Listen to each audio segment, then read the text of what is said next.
Hola, ¿qué tal? Mi nombre es Arleta Alessandra Martínez Guzmán y esta es mi presentación grabada, Evidencia 1 para la materia Estudios Regionales de América. El tema de esta presentación es la colonización del continente americano. Para empezar, el mundo tal y como lo conocemos actualmente se desarrolló bajo un discurso dominante de la élite europea. Fue construido bajo la necesidad de justificar la expansión de las potencias europeas hacia el resto de continentes, estableciendo su superioridad entre el resto de sociedades. Ahora bien, el tema a tratar, como ya dije, es la colonización y el desarrollo de las civilizaciones ya existentes en el continente americano después de esta misma. Civilizaciones que fueron consideradas en un estado inferior a la cultura que invadió América a partir de las carabelas de Colón. Asimismo, se abarcará el proceso de independencia y la transformación posterior en dichas civilizaciones.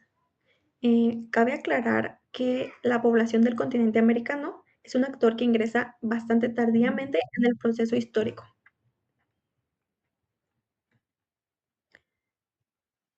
Eh, Continuemos con los antecedentes históricos pre-colonización.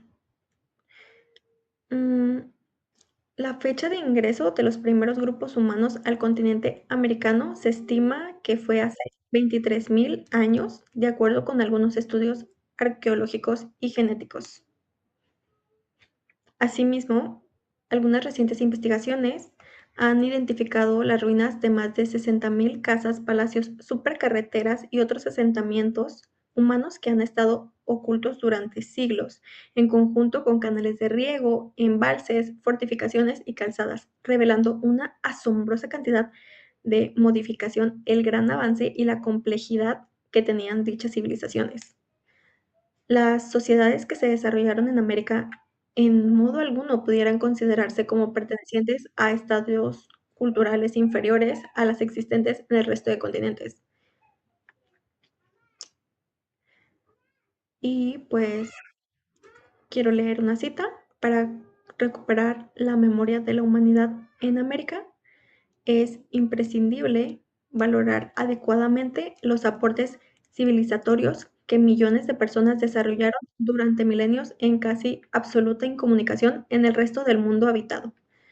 La historia de la América precolombina debe ser reconocida. Continuaremos con los antecedentes históricos de la colonización. Mm, Luego de la crisis económica por la que pasó Europa, Portugal atravesó un periodo de expansión que le permitió establecer diversas rutas marítimas, incluso con las Indias circunnavegando África y atravesando el Océano Índico. ¿Esto qué significó? Pues que se convirtió en el principal intermediario del comercio entre Europa, África y Asia. En este contexto, Cristóbal Colón concibió la idea de encontrar una ruta marítima directa a Asia, cruzando el Atlántico hacia el oeste, tratando de evitar, por supuesto, el rodeo por África. Sin embargo, el rey de Portugal, Juan II, no se mostró favorable ante su proyecto, por lo que Colón le presentó este mismo proyecto a Isabel y Fernando, los reyes de Castilla, que decidieron arriesgarse y financiar el proyecto. Así finalmente, el 3 de agosto de 1492, Colón zarpó del puerto de Palos con 3 barcos, la Santa María, la Pinta y la Niña, con una tripulación de solamente 87 hombres. Después de soportar un largo y penoso viaje por regiones desconocidas y perderse varias veces, finalmente Cristóbal Colón eh, llegó a tierra el 12 de octubre de ese mismo año, 1492. Al llegar a la costa, él estaba convencido de que había encontrado una ruta marítima al continente asiático y de que era posible cumplir con la finalidad de su expedición, que fue establecer eh, comunicación con los soberanos de China y Japón para iniciar un comercio.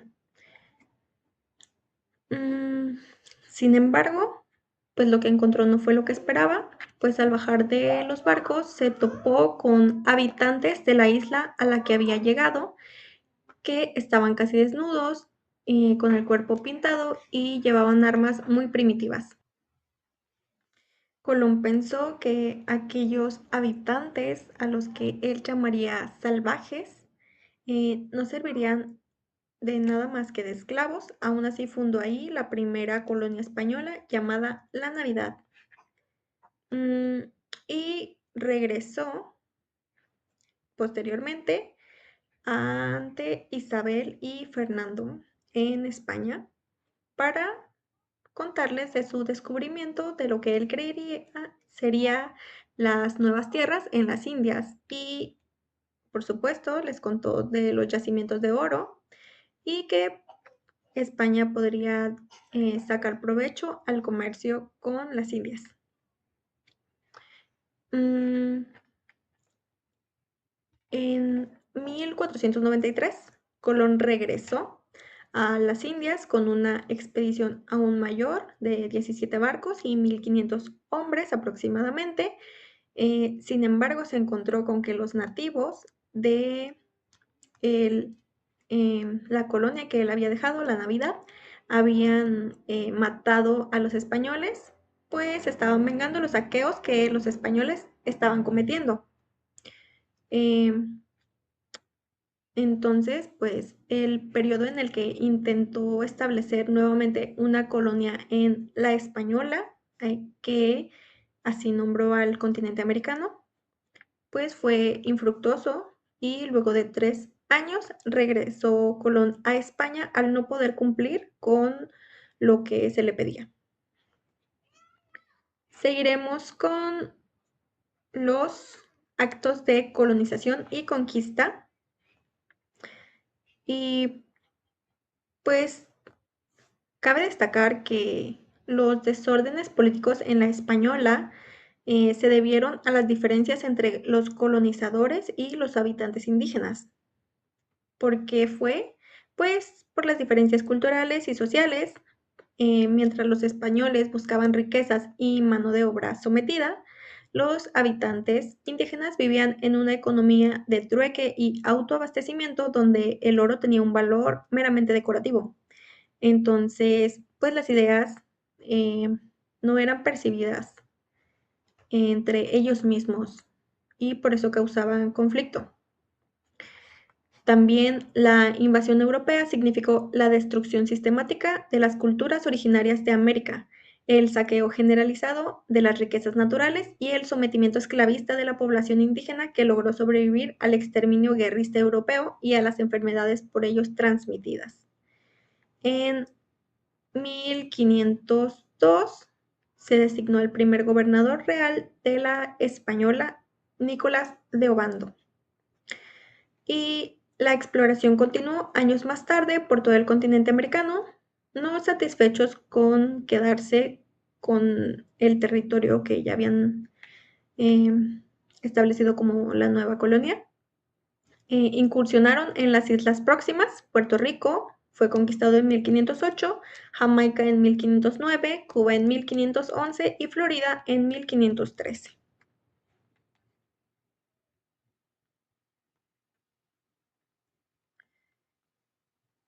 Ahora nos centraremos en México y la caída de Tenochtitlán. Entre 1517 y 1518, Diego Velázquez, el conquistador de Cuba, había enviado 2 expediciones a reconocer las costas de la actual península de Yucatán y del Golfo de México, quienes encontraron pruebas de que existía una civilización. Conforme al procedimiento, Velázquez escribió a España para pedir autorización para una expedición y posible conquista. Sin embargo, antes de que la autorización llegara, el comandante encargado de encabezar la expedición zarpó mucho antes. Este comandante era Hernán Cortés, quien llegó a Cozumel guiado por intérpretes. Él y sus hombres, una vez ahí, pudieron adentrarse en estas civilizaciones cada vez más. y pues iba formando una estrategia para vencer a la oposición que enfrentaría, por supuesto. Para legitimar su travesía, fundó la Villarrica de Veracruz, la actual Veracruz. A los pocos días de estos, algunos emisarios de Moctezuma le llevaron obsequios para tratar de disuadirlo y que se fuera. Sin embargo, esto solo causó que quisiera seguir ahí explorando y le envió el oro a Carlos V para probar el buen juicio de haberse embarcado ahí. En el camino al interior de la civilización y el próximo destino Tenochtitlan, Cortés fue descubriendo las divisiones internas que existían entre pues, el imperio azteca, por lo que disuadió a algunos de los pueblos indígenas a unirse a su causa en el derrocamiento de Moctezuma y pues algunos de ellos aceptaron. ¿Cómo pasó todo esto? Bueno, en la primera llegada, como dice ahí en la diapositiva,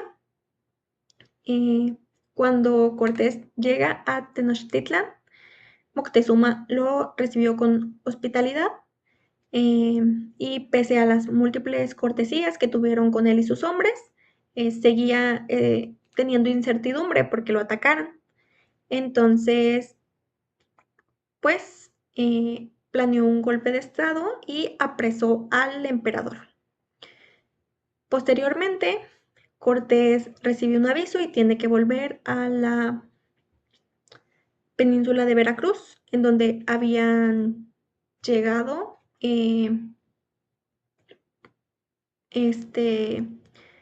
pues los que habían mandado para recogerlo a él y llevarlo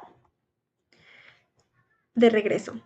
Entonces dejó a Pedro Alvarado a cargo en Tenochtitlan, pero él tuvo aún más miedo y hizo una masacre, por lo que causó la indignación de los habitantes indígenas y se levantaron en contra de los españoles. Cuando Cortés regresa, pues encuentra toda esta guerra y deciden retirarse. Y sin embargo, aunque Moctezuma fue liberado, pues su autoridad había sido cuestionada y tuvo que ser reemplazado. Tras su fracaso, este es el segundo intento, según la diapositiva, pues Cortés pasó meses planeando una estrategia con sus aliados y reuniendo refuerzos para iniciar una campaña militar abierta contra Tenochtitlan. Y en abril de 1521 comenzó el sitio de Tenochtitlan. Los combates pues fueron muy intensos y prolongados y los españoles y sus aliados vencieron. Finalmente, Cuauhtémoc, el emperador actual en ese entonces, fue capturado y fue obligado a rendirse. Y pues tras la victoria, Cortés reconstruyó la ciudad y consolidó el dominio español. Más tarde, sin embargo, fue desprestigiado y perdería el poder que había obtenido. En 1535 se creó finalmente el virreinato de la Nueva España con Antonio de Mendoza como primer virrey, consolidando ahora sí la autoridad real. La conquista de México impulsó la expansión española en América y desató la ambición de otros capitanes por seguir explorando y colonizar nuevas tierras. Continuando con la independencia y la formación de los Estados-nación. Las guerras de independencia en América transformaron las colonias en estados soberanos entre finales del siglo XVIII y mediados del XIX. El proceso estuvo marcado por la influencia de la Ilustración, la crisis de las monarquías europeas y las tensiones sociales internas. El nacimiento de los Estados-nación implicó la construcción de nuevas instituciones, identidades colectivas y proyectos políticos que buscaban legitimar la soberanía frente a las antiguas autoridades. Leyendo esta cita de Pérez Bejo, las naciones no fueron la causa de la guerra de la independencia, sino su consecuencia. Pues algunos de los sucesos que influyeron en las independencias fueron la invasión napoleónica a España, que debilitó la autoridad de la corona, y los movimientos emancipadores que comenzaron a surgir posterior a eso. Asimismo, otro suceso que influyó fue la independencia de Estados Unidos en 1776, pues marcó un precedente de la liberación de los pueblos y fue una inspiración para las civilizaciones colonizadas. En el caso de México, ciertamente la separación no fue debido a querer de nuevo la independencia que se tenía antes de la caída de Tenochtitlán, porque pues ya no podrían llegar a eso o no podían establecerse como eso nuevamente, sino que se refería a la independencia de la entonces Nueva España con la corona. Ya no querían seguir sus órdenes ni que la corona se involucrara en sus asuntos. Asimismo, por parte de otras clases sociales, los criollos reclamaban más privilegios, mientras que los indígenas y esclavos demandaban cambios sociales. Además, la crisis económica que se desataba viviendo en la Nueva España y las restricciones comerciales impuestas por la corona eh, causaron descontento general. La independencia de Estados Unidos fue el primer modelo de ruptura colonial y de construcción de un Estado-nación basado en principios republicanos, y fue así como entre 1810 y 1825 se desarrollaron las guerras de independencia en México, Sudamérica y Centroamérica, lideradas por personajes como Simón Bolívar, José de San Martín y Miguel Hidalgo, quienes encabezaron movimientos que combinaron ideales ilustrados con demandas locales. Pues cuando finalmente las guerras de independencia acabaron, con el triunfo de los protestantes, por supuesto, se crearon constituciones, congresos y sistemas de representación política con el fin de definir la soberanía nacional recién obtenida ante los reinados. Seguimos con la política internacional del siglo XXI. Mm, ¿Qué pasó con México? Pues los nuevos estados americanos eh, carecían de estructuras sólidas para administrar sus economías y aprovechar la libertad comercial obtenida, lo que generó relaciones de dependencia con potencias extranjeras, especialmente con Gran Bretaña y Estados Unidos. En el caso de México, la política exterior buscó la modernización y la construcción de un Estado fuerte frente a las otras naciones, siguiendo modelos europeos y principalmente estadounidenses para administrarse, aunque también se caracterizó por la tensión constante con su vecino del norte y la pérdida del territorio y los intentos de consolidar su independencia frente a las otras naciones extranjeras. La doctrina Monroe de 1823 fue un suceso que marcó la política exterior del siglo XIX, desde el siglo XIX, y pues fue una declaración que estableció que cualquier intervención de los europeos en el continente americano sería considerada como un acto de agresión contra los Estados Unidos. La doctrina fue concebida como una respuesta ante la amenaza que suponía la restauración de las monarquías en Europa.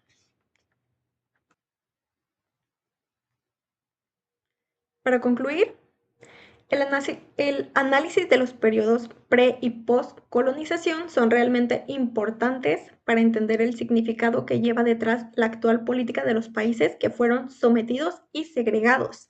Asimismo, la posterior independencia de estos y formación de los estados-nación fueron importantes, pues establecieron un nuevo orden mundial y trazaron nuevas fronteras. En el plano internacional actual se sigue perpetuando la dinámica colonial, donde las potencias juegan el papel de las monarquías coloniales y los países subdesarrollados o no desarrollados siguen bajo el mando y son dependientes de estas mismas potencias. Muchas gracias por ver.